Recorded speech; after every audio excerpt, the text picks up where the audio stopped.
Júlio e Domingos, Vamos embora, Martinho Xizoro. como é que é? Good, irmão. Diz-me uma coisa. Como é que tu te encontras com Deus? Bro, vamos lá. Eu nasço numa família cristã.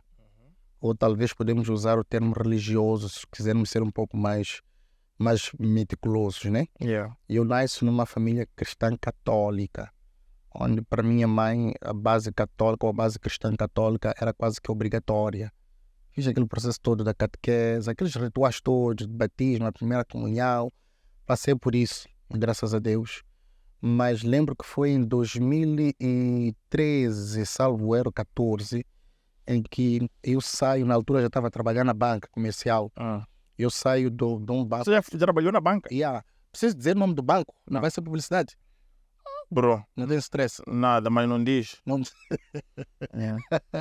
Mas trabalhei na banca. Porque nós já falamos que essa publicidade já vai ser. Vai ser, yes. Não. Trabalhei na banca e tive a oportunidade de sair de um banco para outro banco.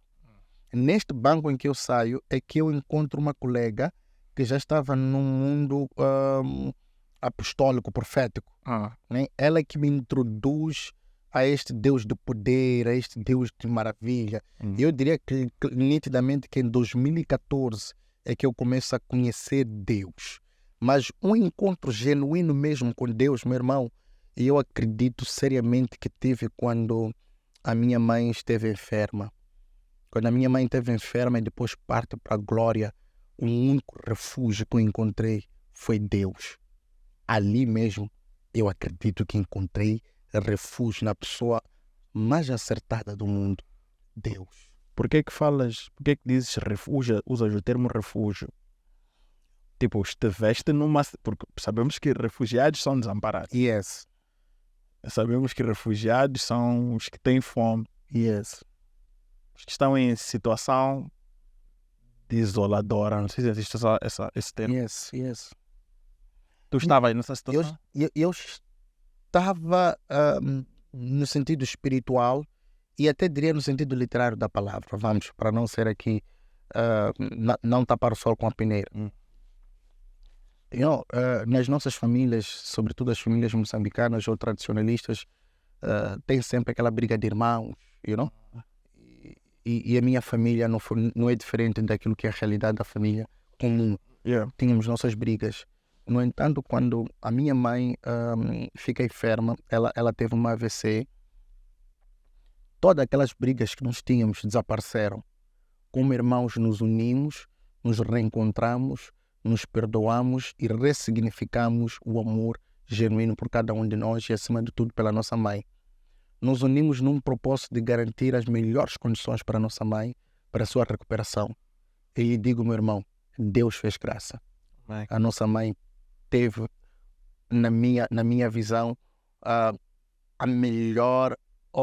teve o melhor amparo de filhos que Deus poderia dar, que somos nós os 5. No entanto, quando ela parte para a glória, eu me encontro numa situação de desamparo. Por quê? Porque eu tenho ainda ela, para não dizer tenho ela como modelo a seguir. Ok? Até nas asneiras que eu fazia, eu já sabia que aqui a única pessoa a safar-me disso é minha mãe. Ainda que indisciplinado, ainda que não obediente, mas ela era o meu modelo, ela era o meu role model. Era a pessoa que eu dizia, eu quero ser esta mulher. Do meu pai também. Viste? Era o modelo do meu pai. Estás a perceber? Então acho que estás a perceber a visão da cena. Yeah. Então era o meu modelo. Então quando este meu modelo desaparece... Não sei se entendeste. Ela era o modelo do teu cota também. Sim, era I love it. Então quando este modelo desaparece, a primeira coisa que aparece, que me vem é o choque. E agora? Estou desamparado. Mas não é porque não tenho os meus irmãos, não conversávamos, não. Senti-me desamparado porque a pessoa a quem eu havia içado ou lançado a âncora já não estava ali para segurar aquela âncora. E eu disse a mim mesmo, quem vai agora ancorar-me? Quem vai puxar-me? Acredite, não é por não confiar nos meus irmãos, mas eu precisava de alguém muito além do normal. e só podia ser Deus. Com o desaparecimento físico dela, eu lanço a minha âncora para Deus e ali eu encontro o melhor refúgio do mundo, que dentro de Deus ele começou a construir coisas novas, ideias novas, memórias incríveis em mim.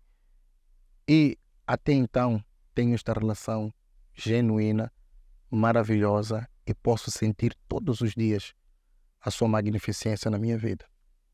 Amém. Amém.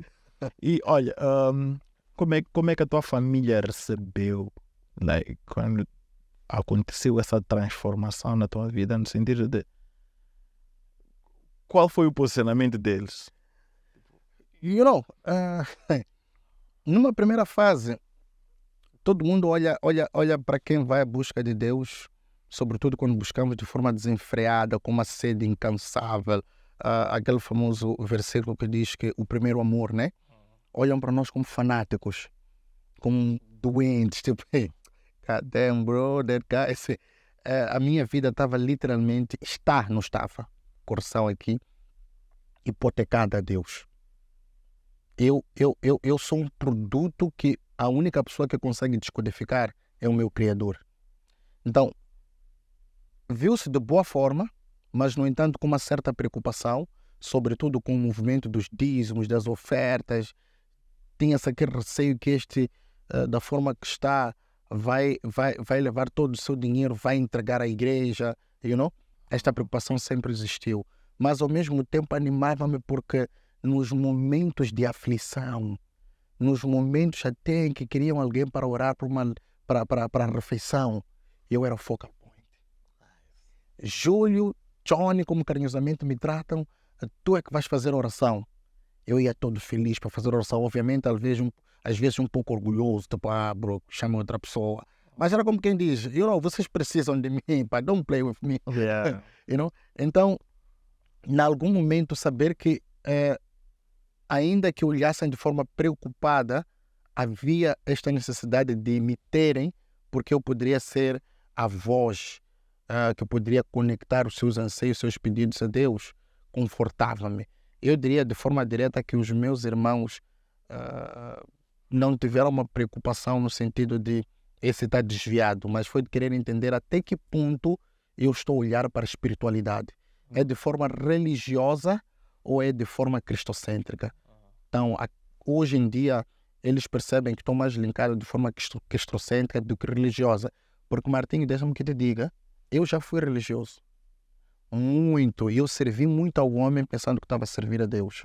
Então, hoje eu tenho uma consciência mais aberta de que o servir a Deus é muito diferente de servir ao homem. Ou seja, ainda que eu sirva ao homem, eu estou servindo a Deus. Não é possível servir a Deus sem servir ao homem. Mas agora tenho maior entendimento da Escritura, perdão-me a redundância, da palavra no seu todo. Com dificuldade você me engana. Porque hoje vasculho, hoje leio mais, hoje procuro entender como servir a Deus servindo o homem, para que não me encontre numa situação de estar a idolatrar o homem ou numa situação de estar a passar por um mero movimento. Qual é a diferença entre religião e espiritualidade?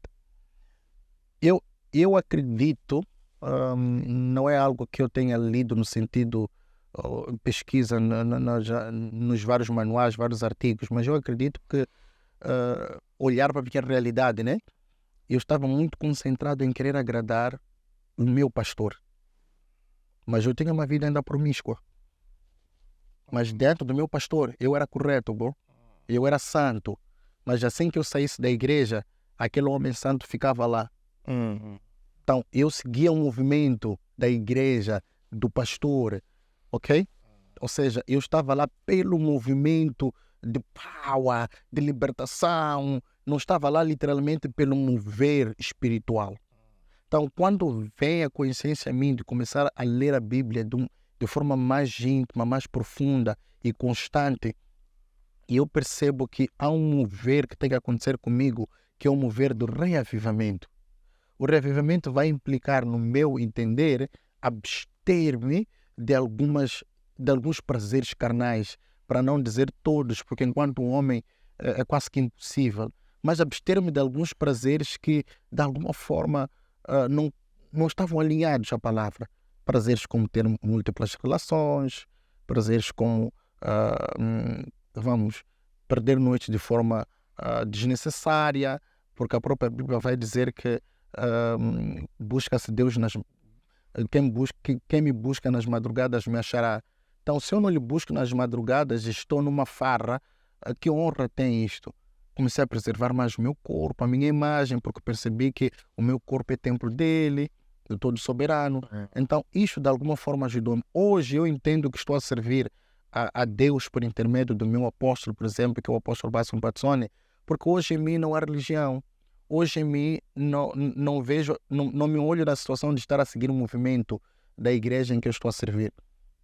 Eu estou a servir a um Deus genuíno, em que não sou obrigado a ter que sair do padrão da Bíblia, em que mais do que não ser obrigado a sair do padrão da Bíblia, sou recomendado, aconselhado, repreendido quando estou desalinhado da palavra de Deus. A preocupação de estar a servir Deus de forma genuína.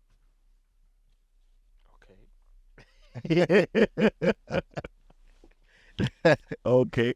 Analisando desde hoje, assim, Yes. o que é que mais está-se a viver? Religião? Straight. O que é que mais está-se a viver? Religião? Espiritualidade? Maria vai com as outras? Porque o Maria vai com as outras, não é religião nem espiritual. É movimento. É onde isto aqui é nice. Deixa-me ir para lá. Exatamente. Preciso de vender um pouco essa imagem de bandida santa. Exatamente. Eu primeiro, deixa-me que lhe diga, Martinho, que estou feliz, muito feliz, porque a realidade africana, em particular a moçambicana, é da ideia da tradição, certo? A tradição. Em Xangana costumam dizer a coisas de ontem, a mtumbuluco. Acho que é assim que se diz, né? E a mtumbuluco, as coisas de ontem. Estou feliz em que sentido? Muitos jovens, e graças a Deus, segundo o último censo, nós somos a maioria em Moçambique, muitos jovens estão dentro da casa de Deus. Muitos, Martinho. Estou feliz por conta disso, porque ainda que a palavra não esteja implantada no coração deles, eles estão dentro de um ambiente diferente. Yeah. Mas acredito que dentro da igreja temos 3 tipos de jovens, como bem disseste.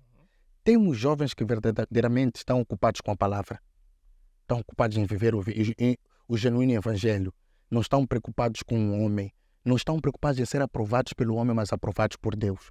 Não estão preocupados em ser famosos na terra, mas famosos nos céus. Segundo tipo de jovem, temos na sociedade, infelizmente, jovens que estão na igreja só para aumentar o número. De domingo em particular. Por que eu tenho certeza disso?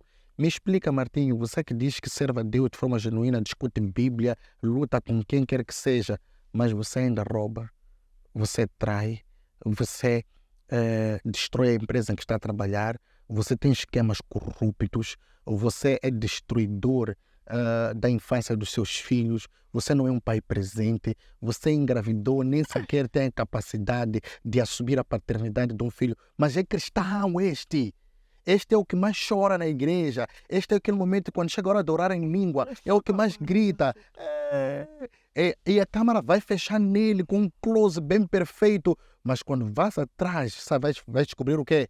Que os frutos são amargos. Porque a Bíblia vai dizer: conhecereis a árvore pelos frutos. Não é possível uma papaieira dar laranja. Nunca. Então, nós temos muitas laranjeiras na igreja que estão a dar frutos de quê? Limão. Azedas. Santas na igreja, bandidas lá fora. E bandidos. E bandidos, muitos, esses são os piores. Depois temos o terceiro movimento de jovens na sociedade, dentro da igreja, que é o movimento, que são os jovens que seguem o movimento. Eu vou porque é bonito. Eu vou porque tenho que vender uma imagem de que, estás a perceber, né? Estamos cheios desses. Percebes isso como? Quando vais conversar com eles. Está há 2 anos na igreja, há 3 anos, não sabe dizer onde é que está o primeiro livro da Bíblia, que é Gênesis. 2 anos na igreja, você não sabe abrir Gênesis. 2 anos na igreja, você não conseguiu comprar uma Bíblia. A justificativa qual é? Não sabe que tem livro de Ruth. Não. Escuta, Ruth está aí deep, hein? Não sabe que tem livro de Judas. Sim, Só sabe que existe o Judas, o traidor. Não sabe que tem um livro dele, que tem aprendizado lá. É? A única coisa que ele sabe é que Apocalipse é livro assustador. Ih, aquele livro é mau. Ih, Sim. assusta muito. Apocalipse é livro assustador, o versículo famoso como é que é? Salmos. Salmos 91. Este é o livro que muitos deles que estão dentro do movimento mais amam. Exatamente. Mas ama quando se fala de oração, ele a primeira coisa que vai fazer é eu, ou Salmos 91 antes de dormir, ou Salmos 24. E posso tudo por meio daquele que me fortalece. O que é que vem antes? Não sabe. Não sabe que pode dizer que eu sem ter, Se não ter. porque eu posso tudo no meio daquele que me fortalece. Mas ok, continua lá. Então, eu acredito que esses 3 movimentos hoje estão dentro da igreja. E, Martinho, eu vou dizer isso de forma muito cuidadosa, mas ao mesmo tempo de forma atrevida. Nós, e veja bem, não me excluí, nós somos a geração mais hipócrita e pecaminosa. Repete lá isso, posso assinar. Nós somos a geração mais hipócrita e pecadora que existe na igreja hoje. Eu vou repetir. Nós somos a geração mais suja que existe dentro da igreja. A geração mais promíscua. Nós conseguimos chorar, louvar, fazer o quê? Por detrás estamos a transar com um pastor. Estamos a transar com um profeta.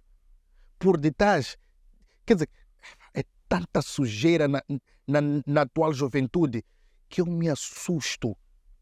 Eu me assusto conosco. Há momentos em que eu me pergunto, será que eu não estou a ser radical demais? Mas depois sabe o que me vem à mente? Não, Júlio, você teve valores com a tua mãe. Não estamos a falar de educação, estamos a falar de valores. Valores que você não negocia.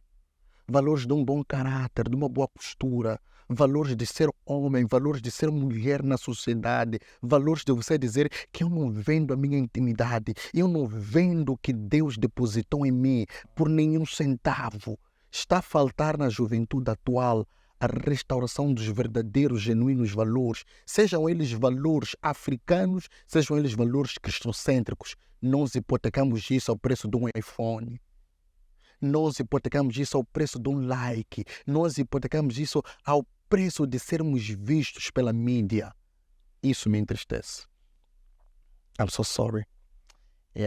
Mas sabes o que me deixa feliz? Existem aqueles, ainda existem verdadeiros adoradores. Existem. Isso me alegra o coração quando eu percebo que ainda existem jovens que são os que mais me interessam, na verdade. Jovens e os mais novos ainda, adolescentes. Jovens que... Porque o que é andar com Deus? Andar com Deus é tu deixares tudo aquilo que tu achas que és para se moldar a imagem, a te ligar-se à fonte de vida. Yes. Então, tu te negares, é negares como tu vives, é negares os teus prazeres para te alinhares a Deus. Ainda existem pessoas que estão disponíveis a fazer isso. E essas pessoas são essas que eu creio que vão mudar o mundo. Se tu fores a reparar na Nigéria é o sítio, em África. Se tu perguntas a alguém, o que achas da Nigéria? Sabe-se que lá a feitiçaria é um... É pai grande. Mas lá temos altas referências de cristianismo. Pastor Chris, Pastor Kené, que mais? Temos Pastor Chris, tem Pastor Kené, Pastor Tibi Joshua, temos Apóstolo Michael, temos Joshua Selman. Vários pregadores. Estamos a falar de alguns nomes que são sonados. Tem outros que não estão a aparecer. Hubert Angel, entre outros que estão a fazer história. Nós temos... Essa unção está em África. Nós temos que ter aqui no nosso país, e tem pessoas disponíveis para fazer isso de coração. Não é disponível de tempo, é disponibilidade de coração. Alô, sabes que tem uma coisa interessante que está-me a puxar a cabeça? Yes. Está-me a vir à mente. É algo que eu falo sempre com a minha namorada, né? Minha fiancée. Um beijo agora. Ela disse um dia, nós somos mal agradecidos. And I'll be like, por quê? nós saímos todos os dias na certeza de que vamos voltar para casa. Yes. Quando chegamos em casa não agradecemos, That's the truth. porque não vimos o que somos livrados. Hey. Temos que agradecer todos os dias quando chegarmos a casa. Ok, nós não cumprimos todos os dias, às vezes esquecemos. Yeah. Mas a primeira coisa que eu faço quando chego a casa é abro a casa, obrigado a Deus por me trazer de volta a casa. Olá, casa. Porque Yeah. até a minha casa é uma benção. Yeah. É um milagre eu estar a entrar num sítio. Yes. You see? Tipo, tem uma proteção que guardou a minha casa. Podia arder sem um circuito, não sei o que, estás a ver? Tem uma força que eu não consegui ver que garantiu que não acontecesse nada anormal. Exatamente. Então, agora com esse teu pensamento aí faz todo sentido, porque as estradas também são consagradas, bro. Eu normalmente quando saio de casa, nas primeiras horas eu saio com os meus filhos para a escola. Sim. Quase que obrigatório, é diário, é constante, é um estilo de vida, Martim. Ainda no portão, ainda no quintal para ser exato, já começamos a orar. Estamos a orar dentro de casa, estamos a dizer que a partir deste momento que estamos a sair, que o Senhor proteja a casa. O carro a sair do portão, Martim, estamos a Senhor, proteja essa estrada. Lava-nos com teu sangue, proteja-nos a entrada, a nossa saída. Guia-nos onde nós andarmos. Estou eu, está a Emanuela, está a Esperança, estamos a orar. O Eloy, obviamente, por ser mais novo, 2 anitos, não entra no ritmo, mas vamos ouvindo qualquer coisa como Holy Ghost, fire! Mas, estou a construir uma identidade nos meus filhos que é de saberem que, mais do que pedir, sejam gratos. Exatamente. As coisas vão fluir de forma natural. Exatamente. Yeah. Exatamente. Bro, uma cena interessante sobre o que nós devemos pedir. A referência máxima, eu estou numa jornada de ler os provérbios. Yes. A referência máxima do homem mais rico que já esteve na face da terra é de alguém que só pediu sabedoria. Bro, eu costumo dizer sempre que me perguntam alguém que diz que eu sou leigo na igreja, entrei há pouco tempo, ajuda-me só a ler a Bíblia. Sabe o que eu costumo dizer? O primeiro livro que eu recomendo a ler é Provérbios. Exatamente. Provérbios é uma escola. Exatamente. É o primeiro livro que eu digo assim, vai lá ler Provérbios. Não tenha pressa. Mas depois fala. Não tenha pressa. Pega um caderno, vai tirando algumas notas. Em Provérbios nós encontramos um homem mais sábio a te trazer ilações e experiências que ele viveu. Onde ele te diz, bro, a verdade é uma. Já tive um pouco de tudo. Mas, deixa-me que te diga, não passa de vaidade. Sabes, eu comecei a maratona de provérbios estes dias. Yes. E logo no início eu tive um download nice que eu amei. Yes. Que diz assim, eu disse à minha namorada, eu disse, provérbios foi feito para jovens. Tipo, eu estou a receber isso como jovem. Ok. E provérbios vinha a preparar a vinda de Jesus Cristo. Está muito claro. Vinha preparar as nossas mentes para entendermos Jesus Cristo. Yes. Apanha lá Provérbios 1:5. O Provérbios 1 começa assim. Provérbios de Salomão, filho de Davi, rei de Israel. 2. Para aprender a viver de maneira inteligente e disciplinada. É a versão King James. E disciplinada. Para entender os ensinos que produzem sabedoria. Para desenvolver um caráter correto e perspicaz, vivendo de maneira justa, com equidade e bom senso. Para dar prudência aos simples, assim como conhecimento e juízo aos jovens. É para jovens. Yeah. Mesmo o sábio que lhes der ouvido aumentará em muito o seu conhecimento. Para quem der ouvido a quem? Aos jovens. E quem tem discernimento obterá clara orientação. Aqui é onde eu acho que vinha para nos ensinar a ouvir Jesus e lhe entender quando eu possa falar. 6 diz assim, para compreender o significado das palavras e parábolas. Quem falava em parábolas? O próprio Jesus. Depois, ditados e enigma dos sábios. Que sábio? Hey. Jesus Christ. Então, depois vem aqui, O temor do Senhor é o princípio do conhecimento, mas o insensato espera sabedoria e disciplina. Nesse momento eu fiquei tipo, John, o que nós precisamos nesta vida é de sabedoria. Quando sabedoria está sobre nós, nós entendemos a palavra que estava no princípio, que a palavra que era Deus, que se fez carne para que nós possamos ter entendimento sobre a vida. Depois vais para Mateus 6,33. Primeiro procurai o reino dos céus. Reino dos céus o que é? Palavra, sabedoria, que o resto vos será acrescentado. Salomão diz o que é? Tudo vaidade. Então é o resto que vai nos ser acrescentado.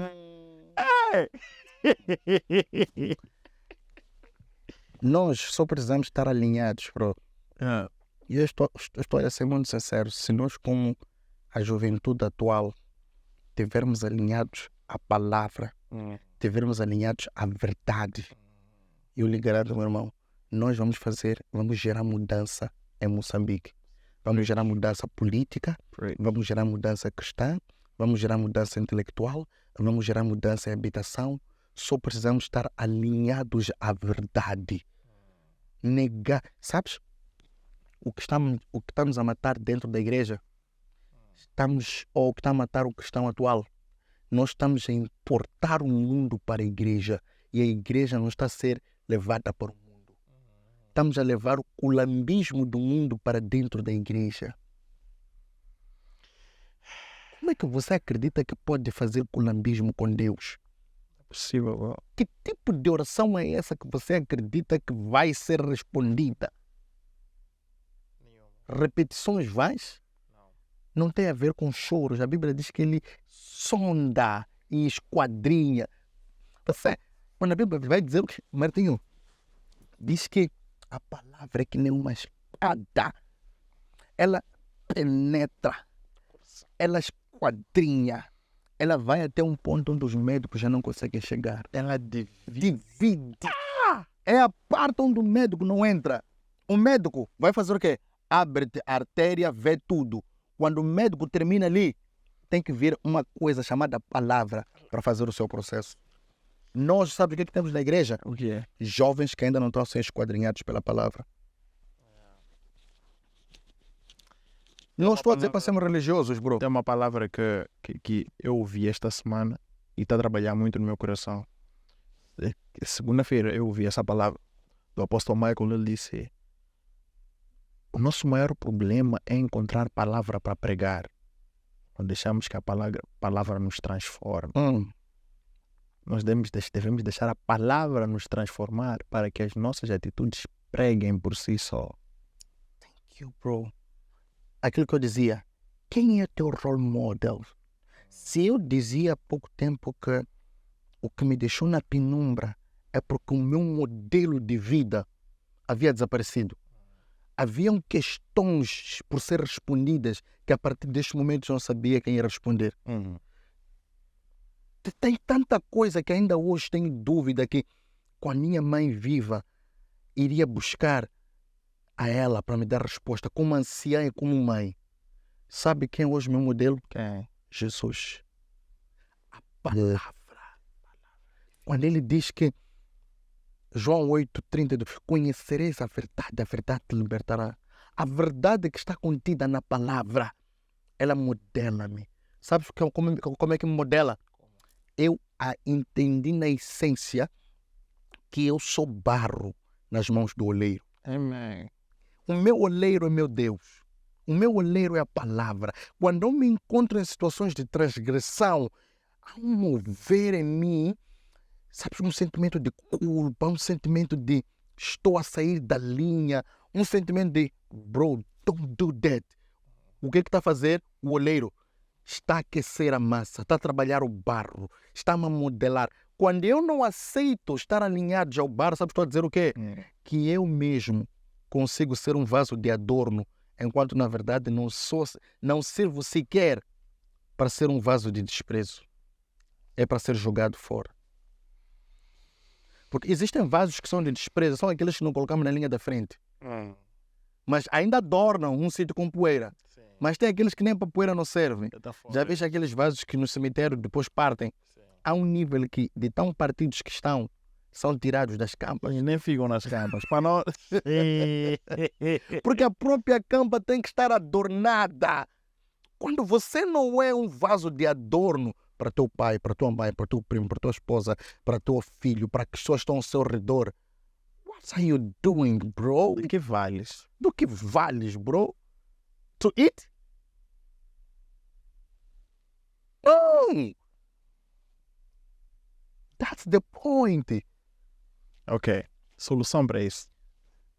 Eu ainda acredito que a solução para isso, olhando no cômputo espiritual, da espiritualidade, Sim. tem a ver primeiro em voltar para o primeiro amor, para quem já teve o encontro com o primeiro amor. Quem nunca teve o encontro com o primeiro amor deve, no mínimo, fazer um esforço. Está dentro da espiritualidade, né? Da sua igreja. Deve, no mínimo, fazer um esforço de viver o verdadeiro, genuíno reavivamento. E reavivamento, meu irmão, não depende de ti. Depende de Deus por intermédio do Espírito Santo. O que você tem que fazer é meditar, é orar e negar algumas coisas. No cômputo social, reavivamento ou a mudança vai implicar necessariamente que eu e você, jovens, tomemos mudanças, tomemos passos que vão gerar mudanças.